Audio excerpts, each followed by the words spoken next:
Good morning, good afternoon, good evening, whenever you're listening to this.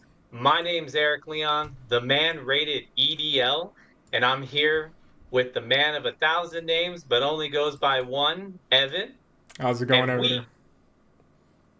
there? and this is the Old Amber Archives, episode 1.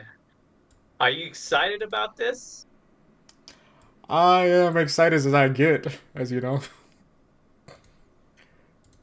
Well, But that's pretty good. I'm over here thrilled. I think that I think that, talking about Pokemon and just the time I've been getting into this recently has been something that has been kind of an awakening. Because when I was a kid, I never really got into Pokemon. I wasn't heavy into it. I was somebody that loved the old anime, the old cartoons from back in the day, like Road Rovers and things like that. And when Pokemon came in, I absolutely hated it. I was like, how dare you take my Road Rovers? They were dogs who drove cars. Coolest thing ever.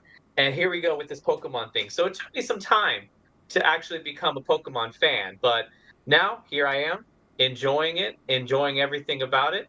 And that's kind of the introduction for me. Evan, what about you? How was your introduction into Pokemon? so my introduction, just like you, to cartoons, but I was just super into it as soon as I saw it. There's something about it, just the adventure of being a young kid, and it hit me at the right age. I was about 8, 9, 10 when Pokemon hit hard over here, and I remember the first game I played was Pokemon Yellow because my parents one day just randomly bought me the Pikachu Game Boy Color from Costco, that lovely, lovely Costco. And I just remember playing Pokemon Yellow and just being spending hours and hours, like playing so much that when you fall asleep, you still heard the music. Hmm. You still heard the music when you fell asleep, and just constantly playing the video games, going through life, and then going through never really playing the card game too much until I became a man. I had grown up, got a real job, got a disposable income, and just needing something to do for a little bit of competitive, juices that still flowed in me at that time. And, started playing card game. It was fun. Got my head bashed in the first couple months of playing because I didn't know what I was doing. Um, but, I played a few other card games before that too, but Pokemon for some reason I couldn't get a hang of it. And then, playing against some dudes that were really good back when I started playing. Some of these dudes like Reno and Paul, uh, you know, Caduce, Josh Aaron, all these fools, all these old heads in the league that play. And then Pokemon led me to meeting a lot of good, I think, lifelong friends, like, meeting you. And I was just becoming homies, hella cool, and deciding me hitting you up one day, be like, hey, let's do this. Let's do a podcast. This is where we can talk. And, as you get older, you do schedule times to talk with your friends, scheduling times to hang out with them. And this is a good thing for me and you to talk about something we both share a mutual love for. Definitely agree with that.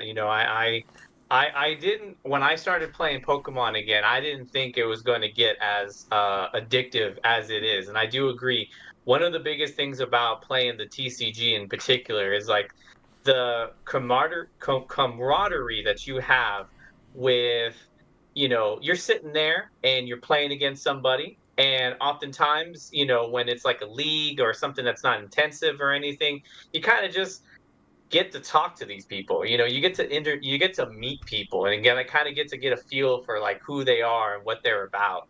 And that's one of my favorite things about the Pokemon aspect itself is that you get to just meet people and talk to people, go over strategies. You get some good friends out there that'll just tell you, hey, you know what, do this differently and you would have had better success in your card games.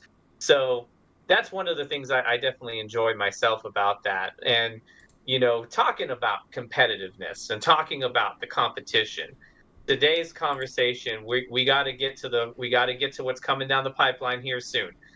The peak of competition, the peak of competitive itself, the world championships. And looking at the world championships, we have it in Hawaii, and one of the most beautiful places you could possibly go to.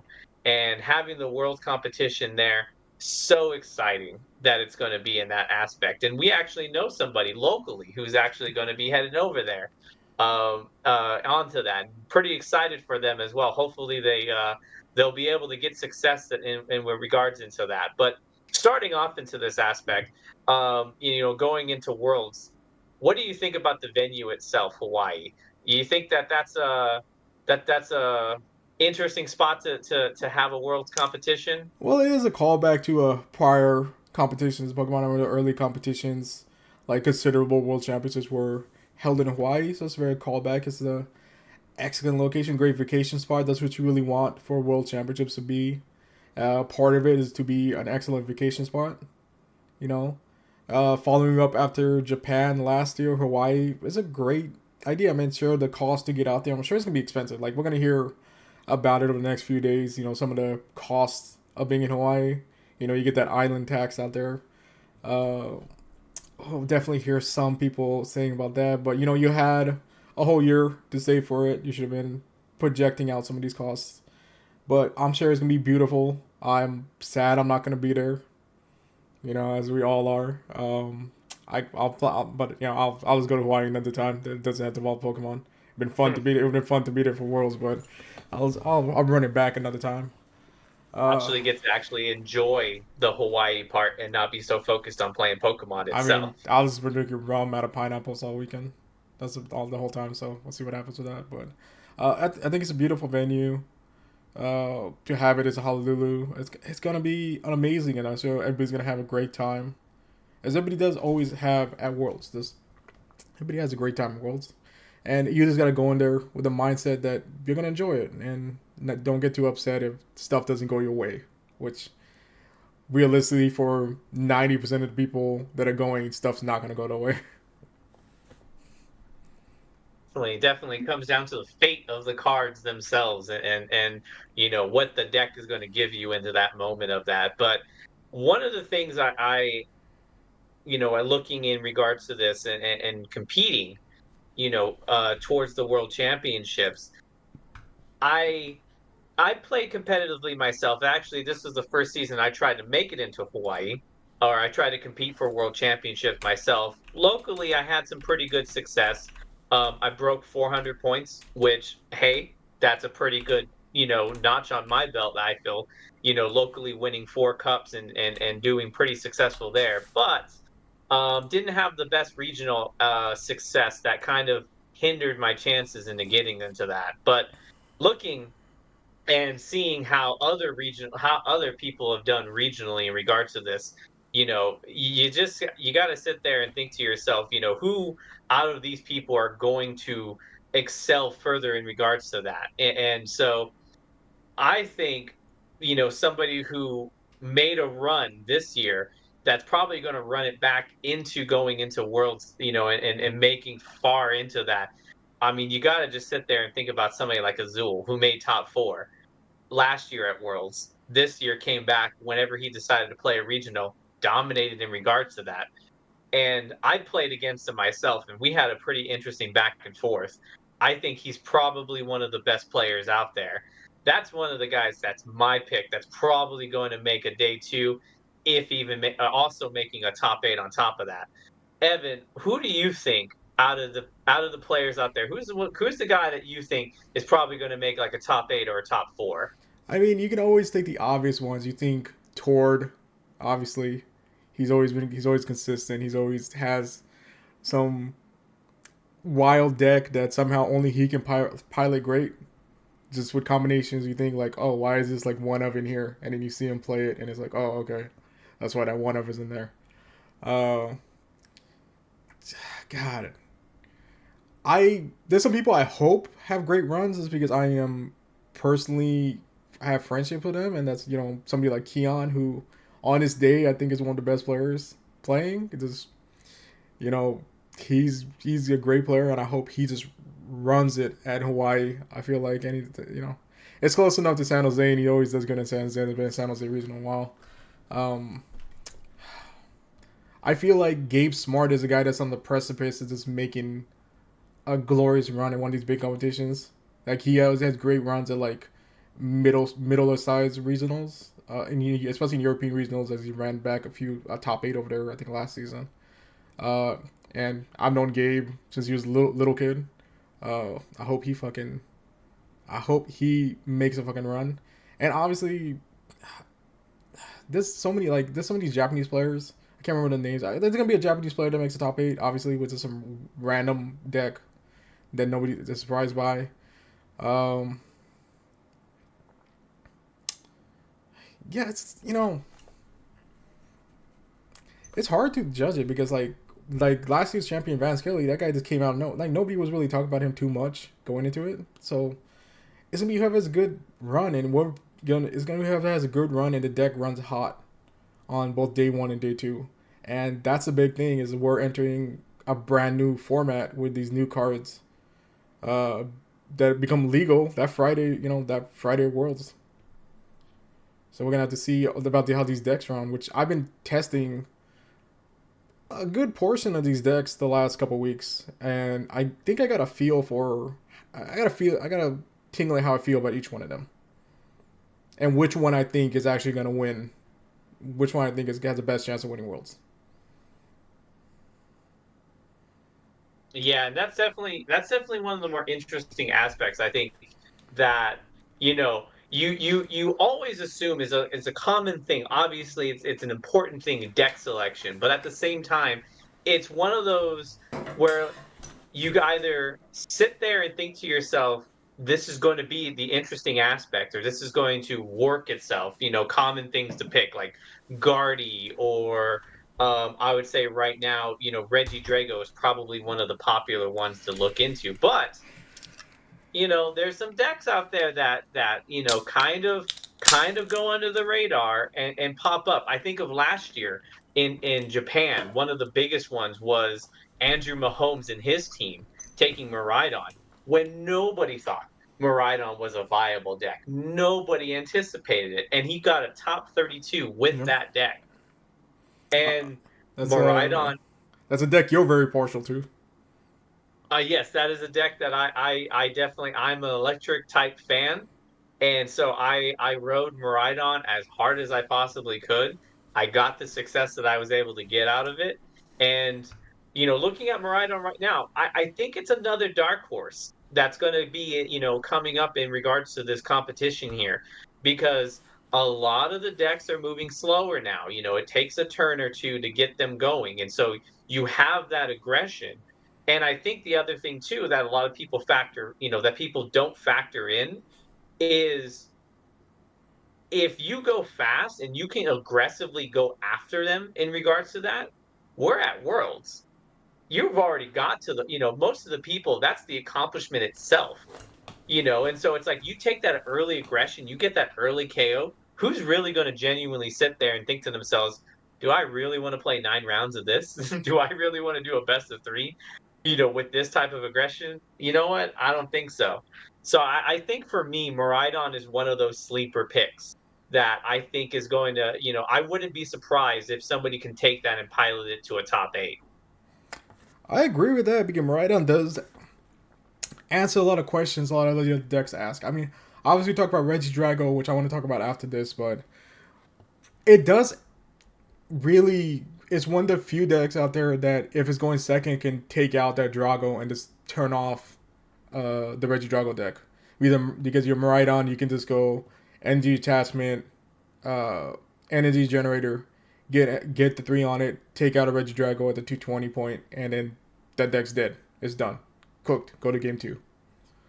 Uh, it has hands, so if you're playing, uh, if you got the experienced stairs and it can stick, you can get into hands. You can not take out any cheap thing. Usually that Dragos probably has the bird on the board, so there's easy 3 prizes for that deck. Yeah, Maridon, it's still solid. It's just its matchup into Guardy's not great. Guardy what else 1 prizes. Only if the Guardy can just dodge the hands for a little bit. It can just or if the hands gets played down because usually it's gonna be hard unless you get hands double generator switching to the active. That guard you gotta have the hands down for 1 turn and the Guardy can find that hands and take it out. Uh, but yeah, the Miraidon I do think answers a lot of the questions that Reggie Drago asks, and that's the big thing. Like Reggie Drago, playing against a Reggie Drago deck, I feel like it asks you a lot of questions because it has the answers to everything you want to ask it. And I played a lot of Reggie Drago like the last couple days, just trying to figure out different builds as I'm like trying to figure out what's the optimal build that's gonna be played at Worlds. And I still don't know what it is. Like there's certain ups and downs to all these builds, but it's just for a two that deck has answers for so much stuff because this has access to all those dragons, right? And when it pops, when that deck pops, it feels unbeatable. It just does. It pops. But that's the problem. It there's times when it doesn't pop. You just end up with a starting hand of a bunch of junk, and you can't get into anything, or you hit that Drago Legacy V Star power, and you discard 7 cards and they're all good, but you only get 2 of them back. It's rough, but when it goes, and that's why I think there's gonna be a lot of people on the Drago, and I think all one somebody's gonna run super hot just all weekend with it because you if you go to the second turn you have on it, you can just wipe out a board using that Chiron's ability, the Chiron's attack, hitting 3 things for 110, and that's if you're playing against Zard, you clear that board. You playing against Gardevoir, you clear that board, right? But Yeah. if you don't get it, if you don't get into it, that Guardian matchup gets rough. That Zard matchup gets rough. That Drago, you need a lot. You need if it pops and you go, you're gonna beat any deck. But if it doesn't, you're gonna have a bad time. No, I definitely agree with that. And you know, it seems like very much this meta to me comes off as that kind of you need to have a solid start. Now, obviously, again, I know. You always need a good start. Like that's a common thing. But what I look at with this meta here is that, you know, it doesn't feel as bad as Sword and Shields, where it's like there's no comeback potential. I feel very much like you have a lot of comeback potential, but you need a lot of things to you need to know how to get through your deck in order for that to be a viable solution. Outside of that, you know, Reggie Drago, Lugia, yeah, I think is another one you can put in there where, you know, when they get going, when they get their setup right, it is really hard to take those decks out. However, it's can you do it? Is it going to happen? Or are you just going to sit there and be like, cool, attach pass, you know? And so on that aspect of it, I I think when it comes to something like a Reggie Drago or a Lugia, I think those decks, if we see them, it's going to be like you said, somebody who runs hot with it, somebody who just, you know what, throughout the entire tournament, they never miss a step. They make the right plays, and and their deck is just cooperating with them entirely. Um, Now going into that, I have a question to ask you. In regards to percentages, what do you think is going to be the most common deck that's going to be played there? Because I think the top three are for my personal thought process. I think the top three is going to be Guardy for sure. I think Reggie Drago because it's just it's an attractive deck. You know, it's the sexy pick in regards to that. And I think the third one, you know, a lot of people might feel it's going to be Charizard, but I personally feel like Raging Bolt. Like a lot of people just like that deck. You know, it kind of does what Miraidon does, but a little bit differently. You know, it goes aggressive, it goes quick, and you go second. somebody has a bad start, you can get a turn one KO and just end the game right there. That's true. Like Maraudon's a very good. I think Maraudon's gonna be the deck. I sorry. Raging Ball's gonna be the deck for somebody that doesn't know what they want to play and just said, "I'm gonna play Raging Ball. Just be hits hard and fast." Hmm. Which is basically something I default to a lot of times. Is just what can I play that hits hard and fast? And Raging Ball is that. It's got a pretty good matchup into Regidrago, depending on the Regidrago build that's playing. Because you even if they hit you with a Rolling Iron, you can still peek out over that if you hit all your stuff on all your energies and just run through that Rolling Iron. If it's not if the Regidrago deck is not playing the Garatina V Star, it can't one shot your it can't one shot your Raging Bolt because it doesn't know the dragon types that hit for above 230 is the highest, and that's if you're playing the Haxorus. Uh, so yeah, I played against a few Raging Bolts online. I haven't really seen it on live that much, but you can't really trust live for anything. You want to say what the meta is gonna be. Yeah, Bolt hits fast. It hits hard. I feel like if somebody thinks it'd be a lot of Regidrago, then yeah, Bolt's probably a good matchup if you feel like Regidrago's gonna have a big share of the pie in terms of usage this coming weekend. Yeah, Bolt's a good play. Good. If you feel comfortable with all the other matchups playing that deck and you feel like it's a good matchup into Drago, which I think it is, then yeah, Bolt's a great play. That's a great call by you right there. I feel like there's still gonna be a lot of Charizard because if you get the setup and you go, hey, it's still good. It's still good. It's still there's gonna be. I feel like outside of Ball, I feel like Charizard is gonna be the third piece of the puzzle right there. I agree with you. It's gonna be Drago. It's gonna be Guardy. It's gonna be Charizard. Uh, for me as a third one, as a third was one of the other top three decks. I feel like Balch comes right below that. I feel like some people are still very hard on the Dragon Bolt. Uh, some of those weird Dragon Ball Charizard combination decks. You see, our boy Mikey has been playing Mikey to the Moon on X if you want to follow him. Hear him talk about the virtues of goddamn Reggies all the time. uh, Yeah, he was playing it today. I went to a local challenge, and I couldn't believe my eyes. I was like, "Oh my God, is that a Reggie deck?" I was like, "Dude, he believes. he He is be- a true believer of that Reggie deck." he believes. I talked about it with him a couple weeks ago at a local and at a locals, and yeah, it's really. I think he just wants to get into playing it because when that next set comes out in is it September, November comes out in November, pre-release in September.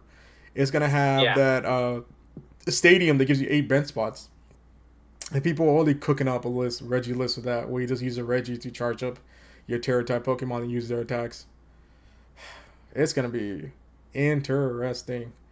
But we'll talk about it in a future episode. I want to talk about that future format coming. A really silly format's on its way, and I can't wait to talk about that next week or then the following. Uh, Yeah, definitely. Looking oh, forward to that. Looking forward to oh, that. also, like people are gonna play block class. Like block class can be played. I mean, there's ways around that now. Charizard has a better matchup in the block class since there's that what's that Pokemon? The Parachant, Parachant EX, the one that lets you switch a Dark type Pokemon to the active. Yeah, Yeah, yeah. so it's a It's build. Petrant. Yeah, so it's ability. It just lets you get totally past block class. So people that are on Charizard, you put that in there, and you're like, I don't even got to worry about block class. I can always get back into active. There's nothing they can do to stop me, which really hurts block class. So you just gotta hope you play into the other matchups because it gives there's some sickos out there that is just gonna play it because they want to play it. Well, it's a deck you have to respect, and that's the crazy thing for me with Blocklax. It's like I feel very much like when you commit to protecting yourself against Blocklax, you really make your deck more inconsistent everywhere else against anything else. And so it's that, do you play? Do you take the chance and think to yourself, you know what? Hey, if I don't pop off against Blocklax and they get me in regards to that, you know what? GG's, you made the right meta call. Move on to the next game. Or do you prep for it? Because it's there and you're going to hit it more likely than not. Somebody, Cal. I know for a lot of it, Cal Connor, he was one of the guys that definitely runs it consistently Yeah. in regards to playing it and going into it. And so um, it's a deck you have to respect. I personally I would feel like you have to respect that deck, but some people, you know what, it hurts your consistency. So you just gotta hope to God you don't see it. And if you see it, good game. Let's move on to the next one. Next round up. Yeah, I agree that, and that's why I also think like Charizard, which has good matches spread across the board, because now your way to beat that deck is one card. One card basically gets you that matchup, right? So that's why I feel like Charizard is still gonna be a good, highly played deck. It's still good, dude. It's still good. It's if Drago pops and they hit that Kyurem the second turn and they clear your board, it is what it is. You're gonna L. You just gotta hope they can't do that 2 games in a row, right? It's still good. It's still consistent. It's still got good late game matchup into the Dragos, good late game matchup into the Guardi. So it's still good. It's still effective, and that Parachamp really helps it out in matchups. And you can't really stall. You can't stall that deck out anymore. You can't go for a counter catcher stall, keep something inactive when we knock something else out, or keep something inactive. You don't stall them out. Another deck I actually been playing recently that I feel like is gonna see play is a Big Roaring Moon. It, I've been playing it recently. I really like it. If you can pop early again, but only if you can pop early and take a knockout real quick, and just you can just stay on top of any other deck. But God, there's gonna be some people out there playing Roaring Moon. It's gonna be real interesting. And then I don't know, man. There's gonna be some people out there that's just taking some random stuff because they're like, I just want to see if I do good with it. I think Lost Box is still gonna be played because people are gonna just be like, if they play the Kyurem, they play the Kyurem, I lose. But if they don't play the Kyurem, this is still a good deck, and Lost Box is still a good deck. It's Kyurem. I think the biggest fear with Lost Box is that you have too many what's the word? Flutter mains. You have too many flutter mains just around the world right now. It's just I again at my locals recently, I was I was going up against a Raging Bolt, and the dude just put down a flutter main, and I'm like, why is that in your deck? Your Raging Bolt doesn't run Flutter Mane, but he's just like, it's a one retreat Pokemon and it shuts down Lost Box. And I was like, okay, no, no, you know what? That checks out. And so while I do believe people love their Lost Box, and Lost Box it's Lost Box. It functions as one of the most dangerous decks out there when you can get yourself going and you can get yourself set up. It's just, do it kind of is like the same way when you play Lost Box, you're playing it the same way somebody would want to tech up against block locks. It's like, do you commit yourself to putting in 1 to 2 canceling colognes so that you can play the game, or do you chance that, you know what, they're not going to get that set up quick enough and I can get myself to 7 to 10, turn 2, turn 3, and just go from there and floor it? Or, I just hit a bunch of Zards and other decks that don't function that way. Um, That's true. We so, got so we yeah, our boy Tavo's in chat. Team leader, Team Bird Dog, Kaka Wolf, is out here Tavo, I'm playing a very basic build of Moon EX. It's very aggressive, Mhm. and it's just to get the get the EX attacking first turn. I'll send you a list later. It's real dumb, uh, but it's not an optimal build. I want to see what the future build is gonna be. And he brings up a deck we see a lot locally because one of our locals, who's an idiot, plays it because he doesn't know how to play decks. Is Lost Zard, which I expect to see no player worlds because it's not good. I mean, I feel like I'm being called out here because that's like one of the top three decks I'll just pick up and play from time to time. In regards to that. Um, Yeah, but I think it's a mid range deck, and you played optimally, and you get it's good. I just don't think it's a deck that anybody on Worlds is on because I don't think it really gives you any advantage over other decks. I mean, I think Lost Pult gives you more utility out of that, right? So if you want to play Lost mhm. Zard, why don't you just play Lost Pult instead, right? Um,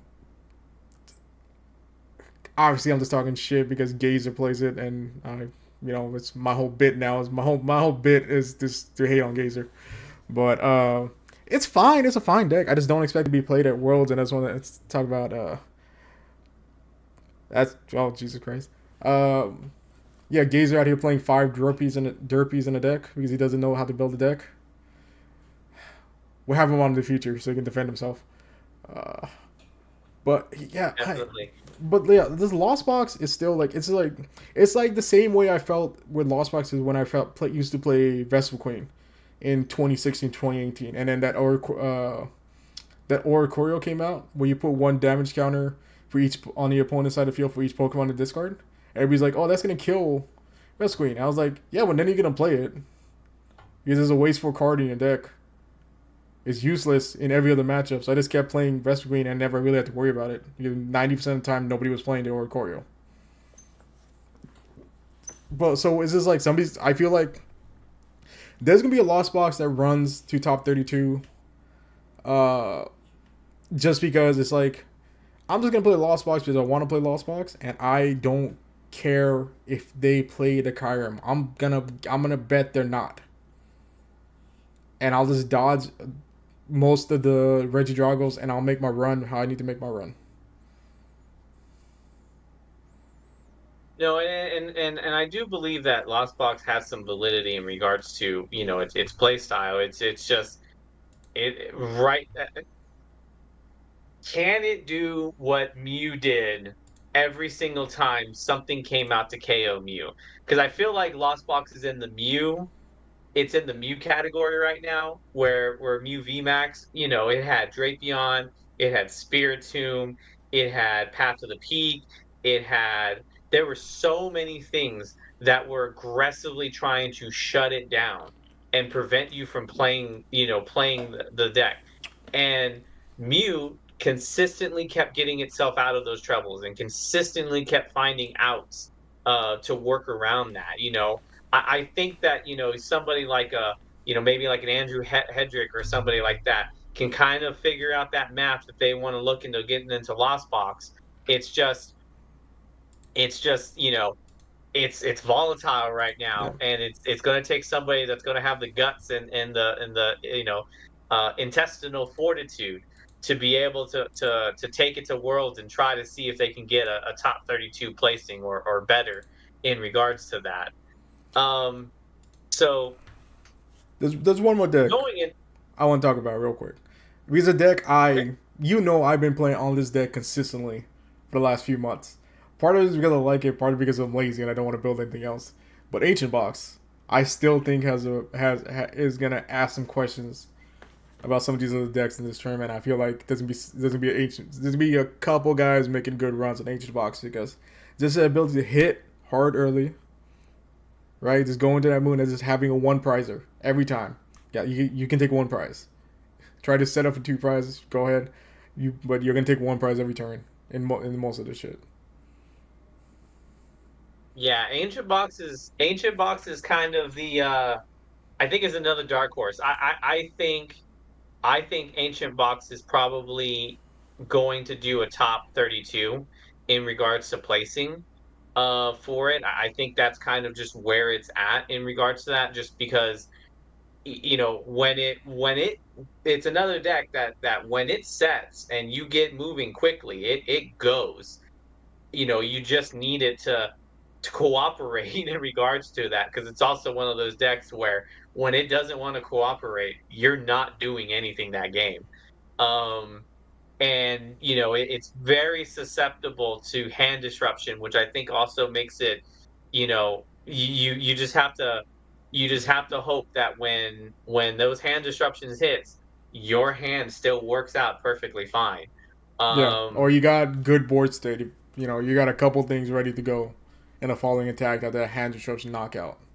That's a big thing with that deck. so going into the next aspect of this, and like I said, we're talking about the success, we're talking about all this stuff. I have a question to ask you. Looking at, you know, some of the top decks that we've discussed and everything on that, what do you think is going to be the deck that you feel is going to make day two? You know, like what percentage do you think Guardy's going to hit for day two? I think I would say, you know, plus or minus 10. Where would you think that you know that deck's going to populate? I think minus. I think a lot of people are scared off Guardy because of Drago. Some of the better players are still gonna play it and they're gonna get through it. But I Do you think think Drago's going to do you think Drago's going to be the top deck I for day think two? I think it is just because I think so many people are gonna play it. I feel like just because of the sheer amount of people that are gonna play Drago, just I just have an inkling that people are feeling the playing Drago and they're testing it the same way I've been testing it recently. And yeah, every you get some real crap hands in there where you just can't do anything. But if you have like an above average, if you have an average start, you're probably gonna be in most games. If you have above average start, you feel like you're winning most games. If you have a great start, you're just gonna destroy everything, and you're just gonna be like, hey, we're playing 2 out of 3. 2 out of 3 games, I'm gonna at least have an average start, right? So I feel like I'm so onto Drago, and I feel like it's just also because I've just been so onto Drago for the last couple months since that Kyron got announced. Because I think it's so good. Because if you go first and you just get set up and you go and they on the second, they don't have anything evolved yet. Even if they had the mana fee out, you're using that legacy V Star ability, just be able to discard a bunch of cards and just pick up the 2 you want. You can pick up that Prime Catcher and that canceling clone, and all of a sudden do knockout all those 2 Charizard and Pidgey on the board, take them off the board. That those 3 Raltsig on the board, take them off the board. And then the opponent's got to go, all right, scoop next game, right? And okay, like it's so I it's been a while since I played a deck where you just can make your opponent quit after the first turn. And it's not like because you hand lock them or you do some stuff or you do some, you hit them with a red card gets it, right? And they just get 1 card and it's just energy and they can't do anything. This is just you just putting your will on the opponent. Just enforcing your will on the opponent, being like, yeah, I'm clearing your board. You can't do anything. And just yeah, go ahead, have fun trying to get yourself back out of this. It's While it's I hear you, yeah. while I hear you and completely understand where you're coming from, I beg to differ. I think the other way with Regidrago. I think Regidrago is going to be top three day one and is going to not be in the top three day two. I think for me, I think you're gonna have Guardy as the plus 10, and then I'm gonna say probably something like a Raging Bolt, you know, and just that aggression I think is going to be in the top three. That's just my personal pick. I think, well, like I said, I agree with you in regards to, you know, when Reggie Drago pops, it is scary good. But I think that I don't know. I just think that, with the way Worlds is and with the way people from what I've never been to Worlds, keep that in mind. This is coming from secondhand accounts. But from when I listen to people who talk about Worlds, one of the most important things that people talk about is, like I said, that drive, that push. You know, do I go into this? Do I drive into this and continue grinding when I'm in Hawaii? And so for me, I feel like that struggle that Reggie Drago has a tendency to hit. I don't think that the players are going to have that motivation to keep pushing into it.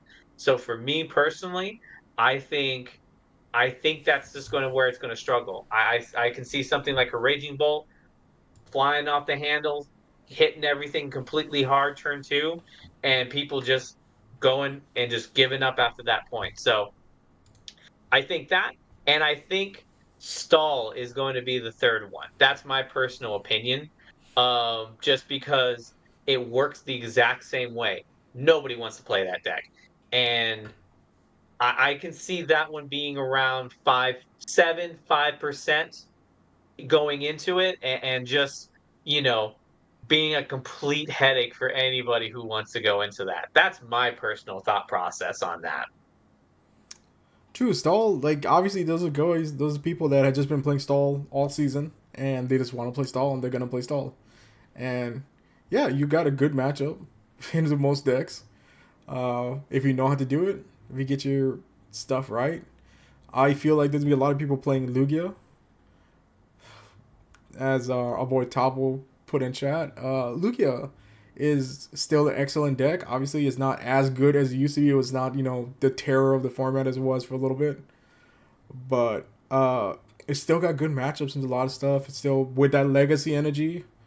Uh, it allows you to turn two prize into one prizer, and it gives that's the way you access, your hands. And then yeah, that's such a great thing to have in that deck. Is yeah, let me put this legacy in your hands to count for my lightning energy, and then yeah, okay, you can knock out my hands. You can take one prize. Go ahead, have fun with that. Um, and yeah, Lugia has a good matchup into the block class just because they play all the jet energies. Like, yeah, cool. You want to stall that out? Fantastic. Here's my jet to bring it back up to the active. Um, Always fun. It's such a open worlds, and it's just because this is like basically how it felt, how worlds used to be, because at the past worlds or the past couple of sets weren't released the a month of a regional. And this is weird because this is like a subset, but I remember 2017 worlds, when Steam Series got released, and then everybody was like, oh, what the hell are we gonna do? Then people had to figure out, and the Volcanion deck came out of that, and then people started trying to figure out what they're going to do with all that. And it's wild because there's nothing you can go off of. There's no tournament placings, no top 32, no nothing, no day twos you can go off to be like, okay, well, these are decks here. And like, we're just taking a guess. Like, obviously, we just got the things we think are going to do good. Like, I'm super into Reggie Drago. I think it's really good. You had the opposite opinion. That's basically how it is across probably every testing group out there right now. Like every testing group, there's like somebody in there being like, "Damn, Drago's a play," and then somebody on the other side like, "It's crap, bro. I went 3 straight games. I couldn't do anything." Right? And that's the fun of this world is gonna be. Is it's like when we tune in on that day one and just start watching to be like, "Oh, I wonder what the hell is happening. What the first deck's gonna be on stream? What's gonna go? Who's playing what?" Right? It's gonna be such an entertaining thing to look at to see like which one of these decks is actually going to be played. What's the optimal list? How much variation is there between some of these testing teams lists, right? Well, these guys are on this build of Drago, these guys on this build of Drago, these guys on this build of Zard, these guys on this build of Zard, because they found out some text for certain things. And I know somebody's gonna say, why is anybody talking about Chinpal? Chinpal's trash. Nobody's gonna play it. I'm just saying that right now. It's not a playable card in the format. I feel like it's not. With so much deep Evo running around, like Yeah. it just makes that deck completely unfunctionable. Yeah. It's just I just don't I have no opinion on that. As there's gonna be somebody playing it. There'll be a few people out there playing it just because like I'm a Chimpao player. I'm gonna play Chimpao. Obviously, people on the decks that they like and they still get good placing on it. I wouldn't be shocked if one makes it into day two, but or somebody that's already in day two that says I'll play Chimpao because they're like I don't care. I'm here in Hawaii. Uh, but yeah, I don't know. I've been looking at recent like online tournaments and stuff, and I don't really see anybody on it on a Chimpao. I can't see it on anything. I've even seen Goldango, my boy, the Dango, making some top eights in some of these online tournaments. And you know how partial I am to the cheese string boy. Uh, I hope somebody plays Goldango and hope Goldango makes a run. I still think it's good. I think Goldango is great. I love Goldango. It's amazing. Uh, it's pretty trash though, realistically. But I can love a trash card. That's fine. There's gonna be somebody that plays a Goldango and just makes it through day two. I feel like there'll be one person that just hit some matchups, and that's a big thing too. There's matchups. What matchups are you gonna get? Are you gonna get the things? I can't wait for somebody to play Quad Thorns on stream. They won Quad Thorns is like 3-0, and but put this thing on stream, and then the opponent is just not gonna be able to do anything.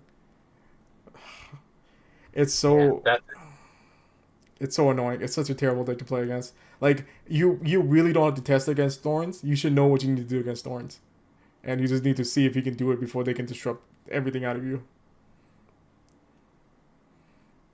Judges, I mean, Judge Path was a monster back in the day. Now it's Judge Thorns, and it does the exact same thing and frustrating in regards to that. And then um, you also I mean, yeah, no, there's a ton of decks out there, and I think that's one of the most craziest things. I was talking to I was talking to a buddy of mine because he was thinking about coming back into Pokemon too, and he's just like, "How is the meta right now?" And I was just like, "It's wide.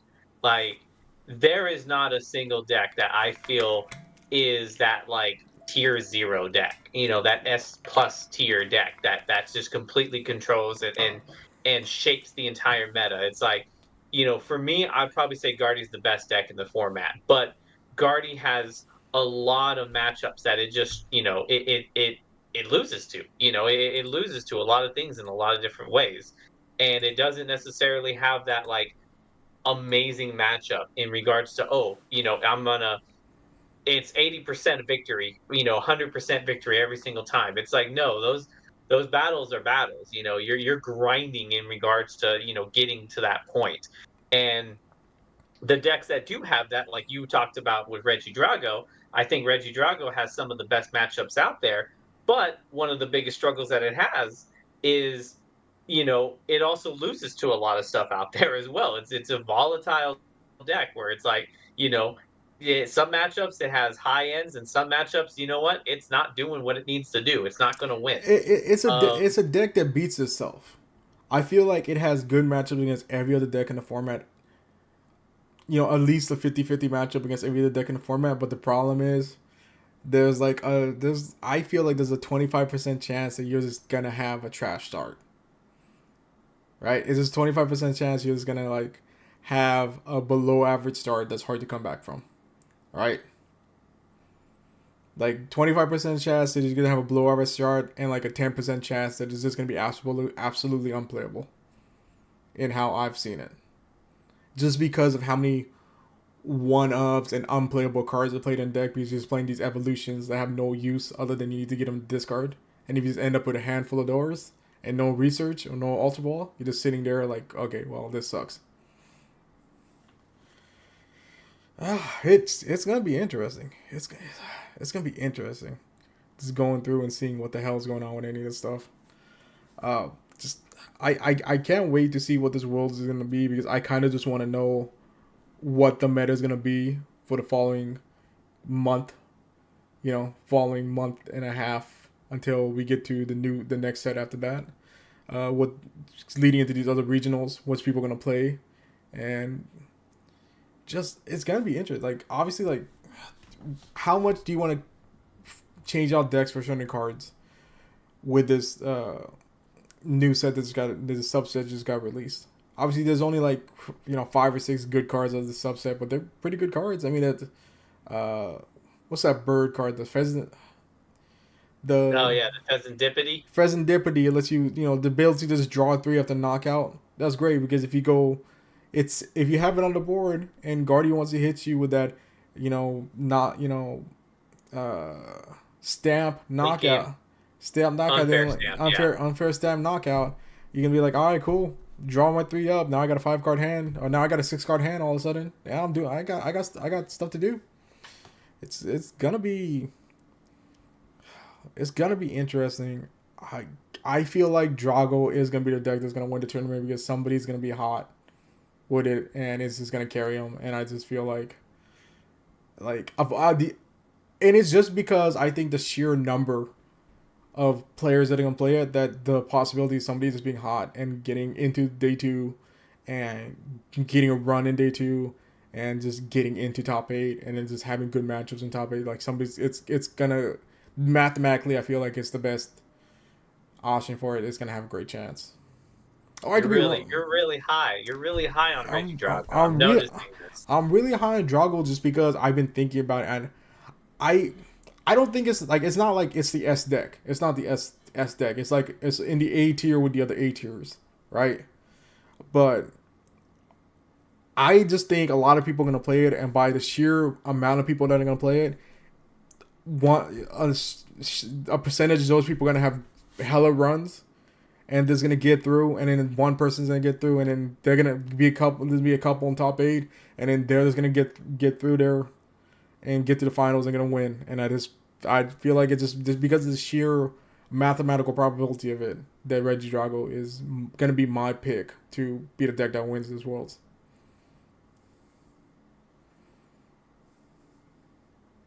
Interesting, interesting, definitely. Well, like you said, it's going to be an interesting go, and hopefully everybody there has a great time, has an enjoyable experience, and hopefully you guys here today enjoyed the experience of our first podcast on this. So definitely I felt like this, going into this podcast, going into Worlds and everything on this is going to be one of the first starts and one of the first linchpins for our podcast to get going forward from here. So if you guys like this, if you guys enjoyed this, don't forget to give us a like, don't forget to give us a subscribe, and comment in regards to what you feel is going to be commenting and dominating in Worlds from here. Yeah, man. Well, this is a first step on us, going through this. Next week we have to go through recap Worlds and think about what's going into the next season, and I'm sure that's gonna be fun. And I can't wait for all the ska that's gonna come out after Worlds on Twitter. I always like to keep up on that and comment on those things. And something we'll do in the future is comment on some of the aspects of the Pokemon community and some of the weird stuff that happens in there over this season. All the ska and random stuff that happens. But yeah, we're gonna have this podcast hopefully weekly on Sunday or Monday night. It'll be posted up in the future on YouTube as well. And you guys can follow us on all those. Our Twitter is on screen, our YouTube is on screen, our Twitch is on screen, and our TikTok will be coming. And you can see me do stupid TikTok dances on there at some point if I get drunk enough. But that's gonna be it for tonight. As Eric said, we will hit back up next week, unless we get an itch and decide to drop something in the middle of the week. But next week on a Sunday or Monday, we'll meet back up and talk about a recap of Worlds and a preview of the next Pokemon season, as the rest of the regionals should be announced, hopefully. And any other information that happens during closing ceremony where new cards, new mechanics usually get teased. So I feel like that's a good way for us to stop. Eric, I will talk to you soon, as we gotta defend a trivia crown on Wednesday. But Absolutely. yeah. But yeah, thanks everybody for tuning in. Uh, Thomas, I hate you. I'll acknowledge chat next week. This is my first time doing it. I don't know what you want from me here. Oh, sorry, Eric. Please, if you could. For the for the for the trivia, yes, I will definitely throw my ones up for that as well. Okay. And Yeah, it's obviously we'll try to get better at doing this as the weeks go on. You know, this is our first time trying to figure this out, but it's basically just be us here bullshitting, talking about something we care about in Pokemon. Eric, you got any last words you want to say before we shut this off for tonight? I just want to say to everybody who's listened and watched us, thank you very much. That it means a lot that we even got a few people commenting already in regards to that. So thank you, thank you from the bottom of my heart. I appreciate everything that you guys do to support us. And with that, we'll see you guys all next week. Hopefully, uh, with a recap of Worlds and a preview of the 2024-2025 Pokemon season. See y'all next week. Bye.